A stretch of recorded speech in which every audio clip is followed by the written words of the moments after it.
Hey everyone, David C. Anderson here coming at you from the Knife Center, and it's that time of the week. We're taking a look at the coolest new knives that have just hit our shelves. Let's check them out.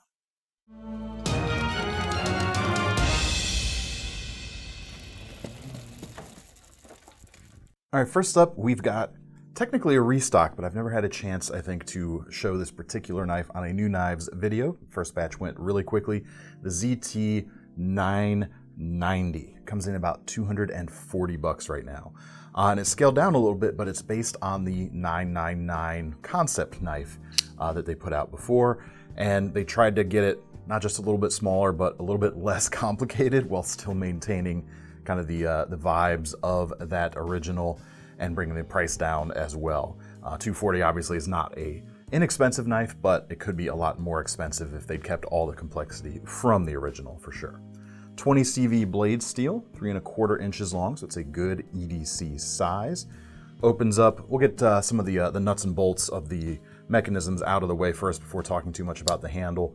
KVT bearings in the pivot. You do have a pretty broad thumb cutout here, but it's going to be a little tricky to open it with the thumb, especially if you have larger thumbs like me.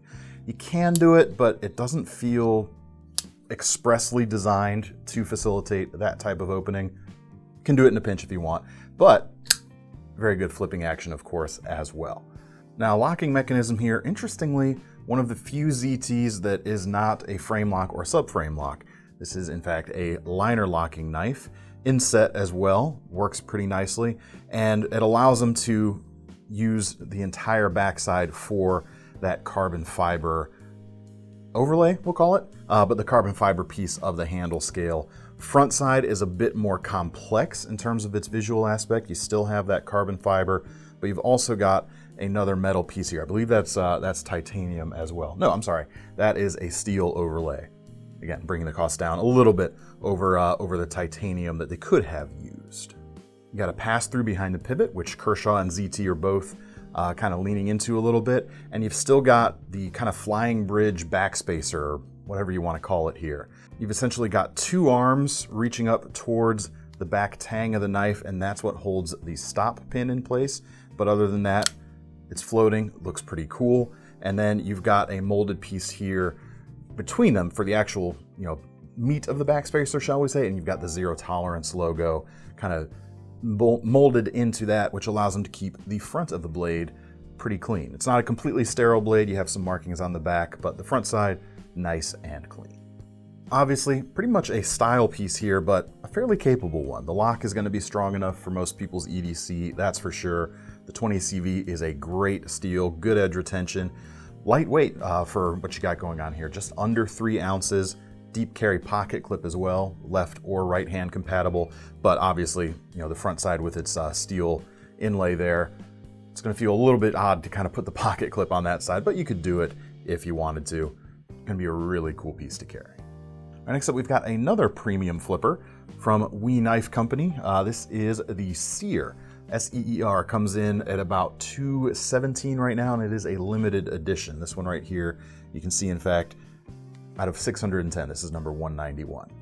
The serial number is a nice little detail, but the blade itself has another nice detail I really appreciate, and that's the hand-rubbed finish going on. You've got horizontal scratch lines, essentially, and it's not perfectly machine straight. There's a little bit of kind of human touch, human hand in there, which gives it a little bit more personality, and I just think looks even nicer than a machine finish, or at least technically a machine finish being more, even would be nicer, but I like the vibe, I like the personality of this a little bit better.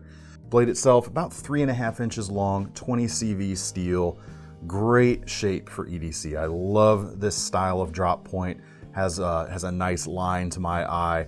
The full flat grind is gonna slice really nicely. It's all around very utilitarian on top of the good looks that you're getting as well. Handles are titanium, a couple different options. This one is stonewashed with a blue finish, but the machined inset parts have a gold anodized finish, and you're going to see that gold picked up in like the pivot collar on the backside, some of the hardware, the standoffs, that sort of thing. This knife is also lightweight for its size, not as lightweight as the ZT. We're about an ounce heavier, coming in, what's it at, about 3.8 ounces on this guy. So still very, very carryable. Deep carry pocket clip on this guy is reversible for either side as well. The frame lock holds things nice and tight. The handle gives you a lot of purchase, even though it's not a super bulky handle. There's enough length and just enough girth to feel like you've got a solid hold on the thing. Ball bearings in the pivot here as well. Nice snappy flipping action. Just a really, really cool piece right now. All right, next up we're going to move to CIVIVI, which is Wii's budget subsidiary. And it's a big week for CIVIVI actually. Got a lot of noteworthy releases, starting with the Appalacian Drifter 2.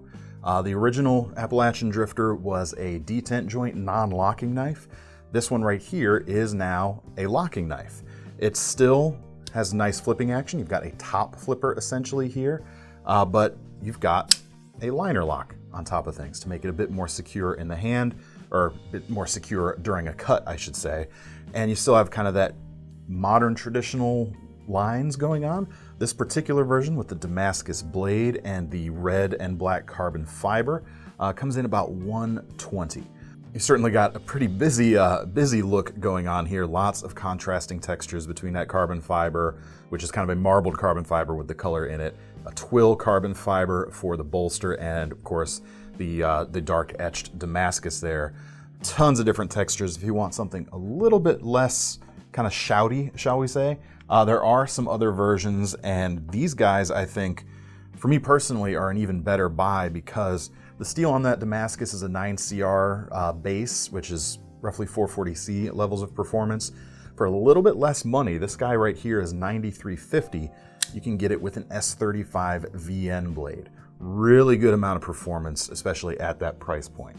Blade itself, just under 3 inches, so it's something you're going to be able to take most places. Nice hollow grind going on, very keen, very thin edge, as is very typical of CIVIVI. You've also got a deep carry pocket clip here, right side only, but it's something the original Appalachian Drifter did not have. Got your hidden lanyard point there at the back, and micarta on this particular one. They're calling that a snakeskin micarta, but there's a couple options right now. Nice little detail that's hard to tell from any photos is on the liner lock itself. If you look from kind of the front profile of the knife, there's no cutout to kind of get to the liner itself, but on the front side, the leading liner there is cut out a little bit. So it opens up a little bit more of a gap when you go in to disengage that liner lock. It's not so much an issue to get in there. I mean, you can see the size of my thumbs, they're pretty big. I'm still able to wedge in there and close it. Bit of a different technique than you might be used to, but that little liner cutout is a nice touch that does make it a bit easier. As for the flipping action, I'm not always the best at front flippers, you guys know this, but this is a little more of a top flipper design, the way it arcs over. Very easy for me to do with the thumb or with the index finger. No real effort at all, it just works very nicely. All right, next up we've got another kind of second version of an older knife. We have a mini version of the Asticus is now here from CIVIVI. Previous knife was a fair bit larger. It was almost a 4-inch blade. These guys come in about 3 1/4. And it's really cool to see these smaller versions. I think they're going to be a little bit more useful for most folks. I mean, the original was very long and very thin, which certainly has a lot of appeal, but I think more people typically would like a longer blade with a meatier handle. This one I think is just going to fit most people's idea of an EDC a little bit better. Price on this particular one, this is the purple G10 with the black coated blade, is about $59 right now. Blade steel is a 10CR stainless, which is roughly VG10 equivalent, and you get that upgrade to the stainless here rather than the D2 of the original version. Interestingly though, that does push the price up a little bit. Like I said, this one is just under 60 bucks. You can get the full-size Asticus with a D2 blade for about 55. So a little bit less for more blade length, just a different grade of steel going on. One of the things that changed in the transition here is the G10 goes all the way to the edges of the liners. It's not inset, and you lose that little bit of the kind of artistic swoop that the originals had, but it does do a very good job of feeling fairly meaty in the hand. It doesn't have kind of that thin feel of the original. And I haven't held them side by side. I'm not sure if that's because it's actually thicker or it's just more to do with the proportions and expectations when you pick something up like that. Deep carry pocket clip here as well, reversible for left or right carry, caged ball bearings in the pivot, liner lock for the security, really nice flipping action, really good feel in the hand for, ostensibly a kind of blocky thing. It has a fairly neutral feel, it's nice and balanced, you've got a pretty good sweeping profile for longer cuts even with that shorter blade. So there's some other G10 and blade finish options as well as some fancier ones, including a Damascus version. Really like the dark etch they've been doing on their Damascus these last, I guess, about a year and a half now, maybe a little more. This one right here coming in about 85 bucks with that Damascus blade paired with a Gaborsha wood handle. Has a nice classier vibe, a little bit less utilitarian looking. With this combo, you've got a little bit of a gentlemanly vibe. It's still a little bit menacing probably, but definitely classier than some of the other options. Next up, we've got a new Dylan Mallory design from CIVIVI. This is the Hadros. Comes in also just under 60 bucks with similar materials to that mini Asticus. 10 CR blade steel, aggressive Warncliffe shape here with a hollow grind. Again, they do a really good job of getting a nice thin, nice keen edge, and you got that very acute tip there. It's going to work really well at piercing on pull cuts, draw cuts, especially when you're going to be able to drag that tip through your cutting medium. Brown micarta for this particular example.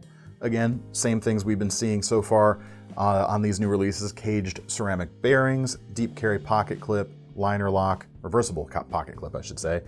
No flipper in this case. This is a thumb stud design, which allows it to fold up to a fairly clean shape when closed. And in fact, if you were to just draw the outline here, it looks like a pretty symmetrical shape. You could fold it over along the center axis and it would match up pretty closely.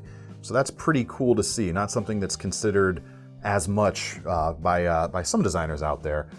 Certainly they do consider it, but it's nice to see something a little bit different happening and something a little bit cool with this particular design. Blade length, like I said, about 3.4 inches, which there's a lot of blade in that handle size right there. I can just get all 4 of my fingers on there with my slightly larger than average sized hands. Gonna be a good work knife as long as you don't need something with kind of a really robust feeling grip, because you can certainly cut a lot and get a lot of cutting capability out of this guy. All right, we're not done with CIVIVI yet. We've got a couple of accessories now. The first is this little guy right here. It's called the Key Bit. It is made out of titanium, comes in about 36 bucks, and it's essentially very small, very easy to carry, but it has a Torx T6 and a T8 bit here on the inside, which I'll show you, which for a lot of knife enthusiasts out there, those are the 2 sizes you need to adjust your folders. You can carry that very easily on your key ring itself. So I'll pull it open there. Screws, has a lot of turns on the screw head, so it's not too likely to just fall off accidentally. You'll be able to not worry about that too much. And just a simple reversible bit right there. Get done what you need to get done. It's magnetic as well. And you may think it's going to be hard to turn that a little bit.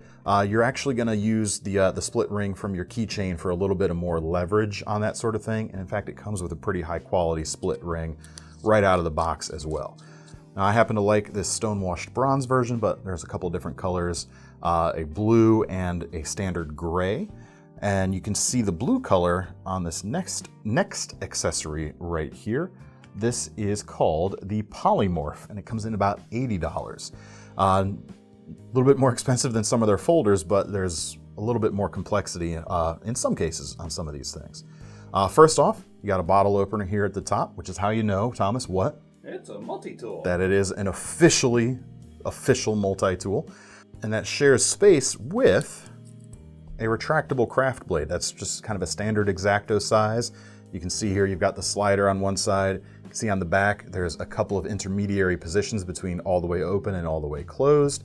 So you can have just a little bit sticking out and even just the tip sticking out.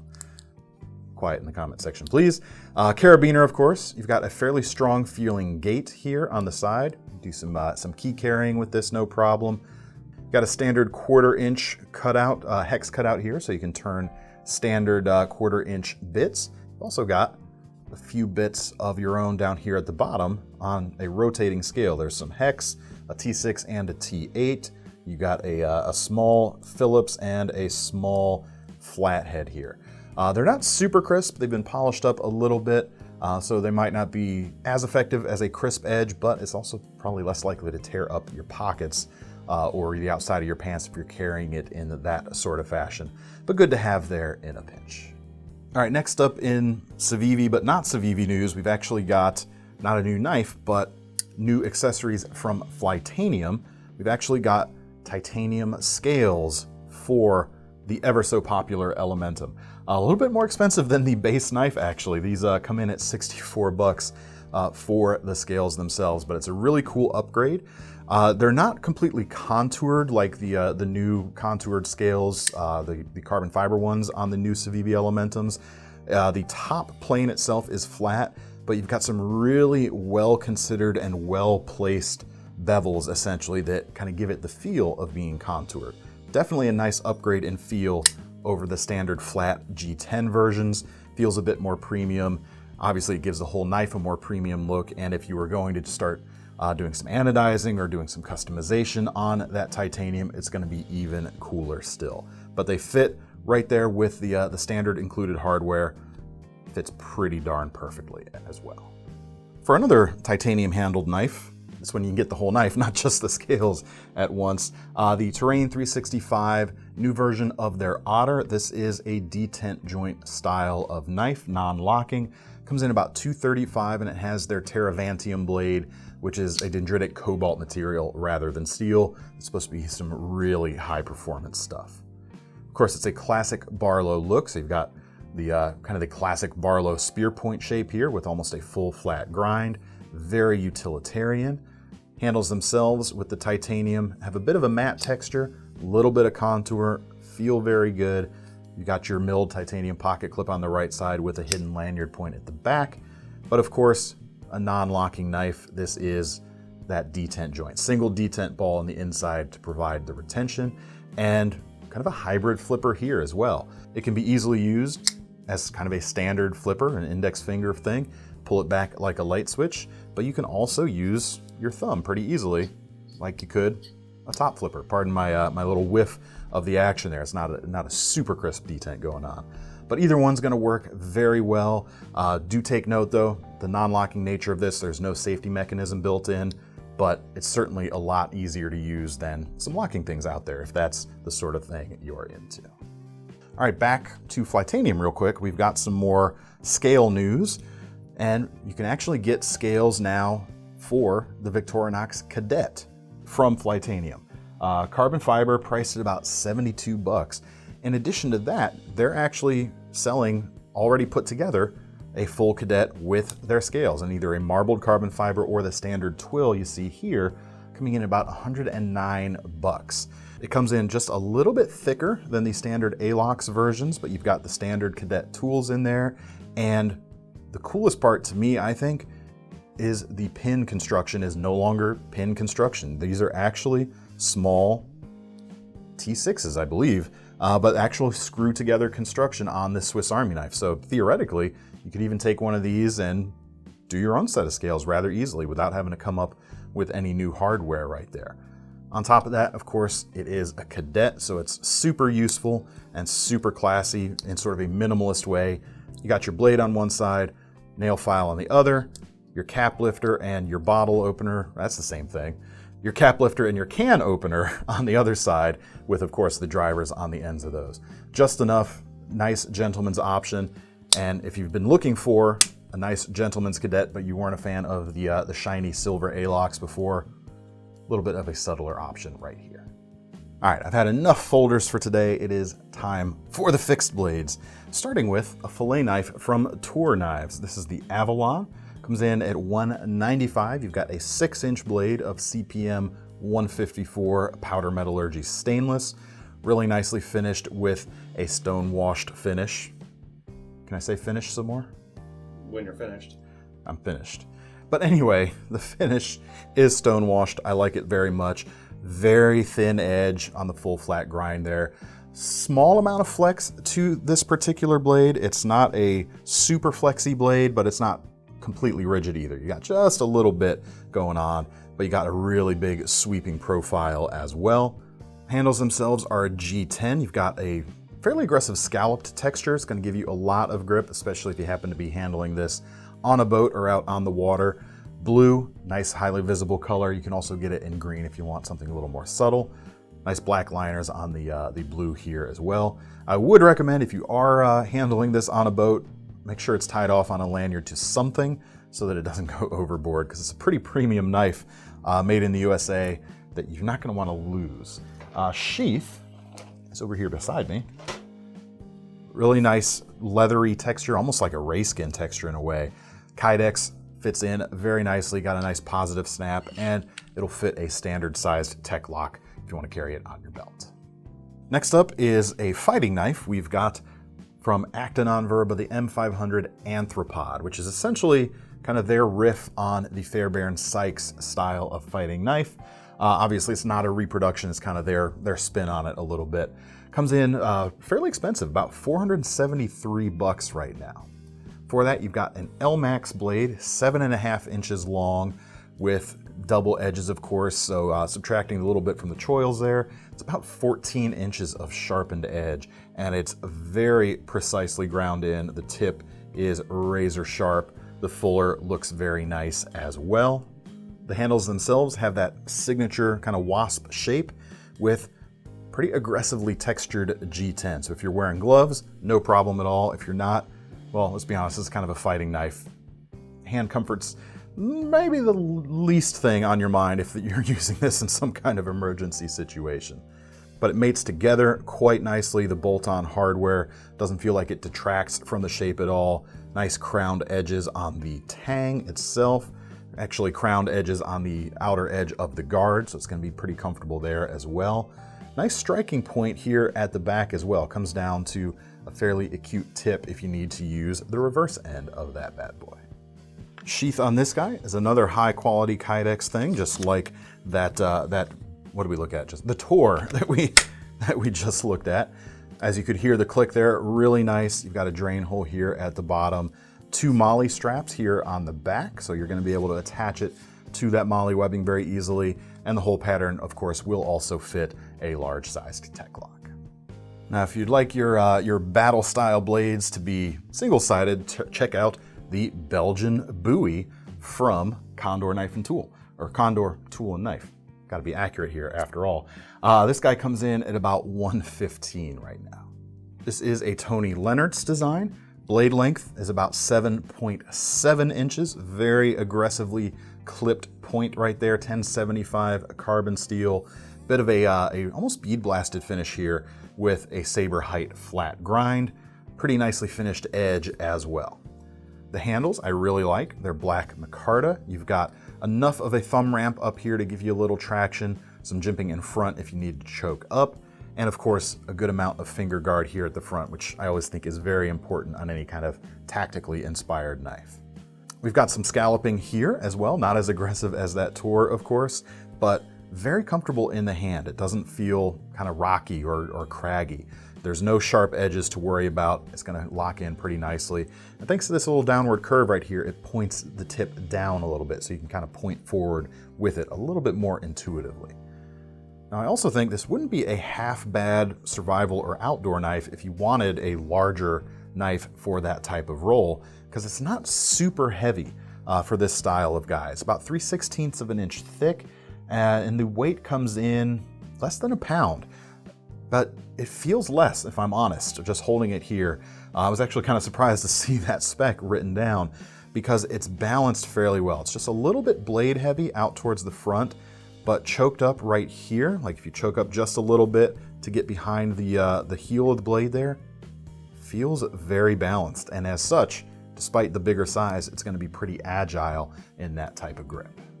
The sheath, in typical Condor fashion, very thick welted leather there. It's not going to bury in deeper than the hand guard itself, but you do have the retention strap here to loop over that guard a little bit, and of course your standard belt loop.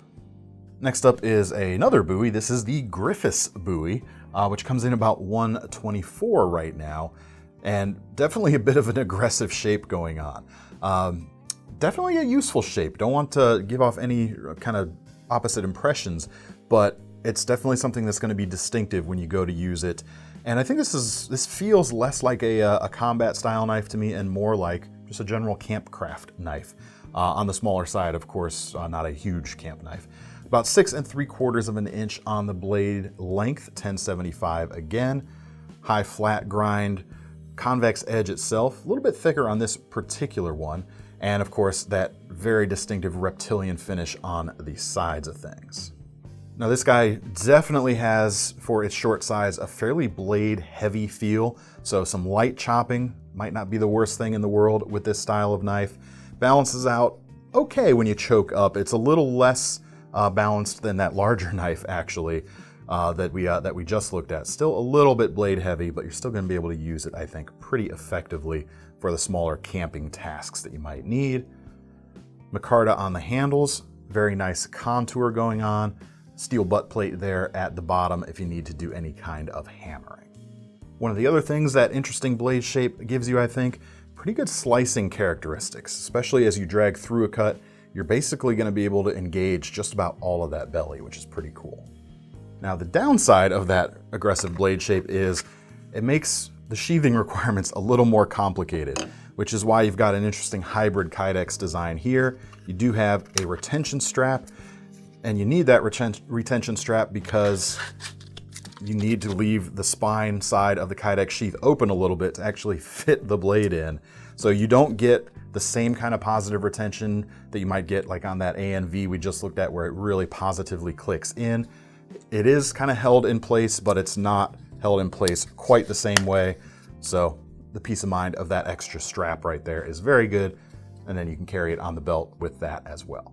Actually, I haven't checked to see if it'll fit a standard tech lock yet or not. Doesn't look like it, but let's find out together, shall we? No, it will not. And now we know. So there we go. One more Condor this week. This is the Ocean Raider. Comes in about 69 bucks. And utilitarian sheep's foot blade to be sure, but a little bit more decorative in this case. 440C stainless in this case, about 3 3/4 of an inch, and very appropriately named or very appropriately adorned for the sheep's foot style of blade here, which is of course very popular in boating circles, both now and historically, of course. Hardwood handles, but you've also got this wire wrap that is braided or that is twisted as well. So it actually looks like tiny rope, and it's wrapped right here around the index finger position, which gives you a little bit of traction and a little bit of indexing capability so you can feel right where you are on the handle. And then it wraps around in this groove all the way back to this pretty cool anchor style butt plate.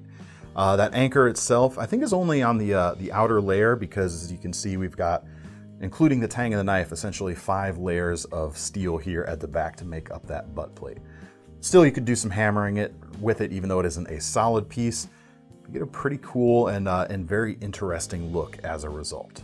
Handle itself feels really comfortable. The grooves and the braid there don't feel bad. They don't. In fact, it's kind of hard to even discern them. You may get a hint of a hot spot, but I kind of doubt it actually, and especially if you're wearing gloves, that's going to be no problem. Now the sheath on this guy is typical Condor in that you got some nice thick leather, but it's a little bit different of a style. It's a taco style as opposed to the pancake style, which is not all that unusual, but with the placement of the loop there on the back and the kind of blunted tip as well, it just has a different look. And this is going to carry the knife a little bit higher up on your waist, as you can see from the placement and the way the handle sticks out as well. All right, last but not least, we've got a new folding saw from K-Bar, which comes in about $29.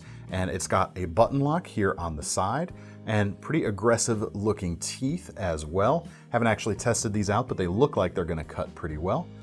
Interestingly here, the pivot is adjustable. You've got 2 very kind of oversized and heavy-duty feeling sets of, I don't know, bolts here on either side, and these will unscrew. So ostensibly you'd be able to replace this blade pretty easily if you want.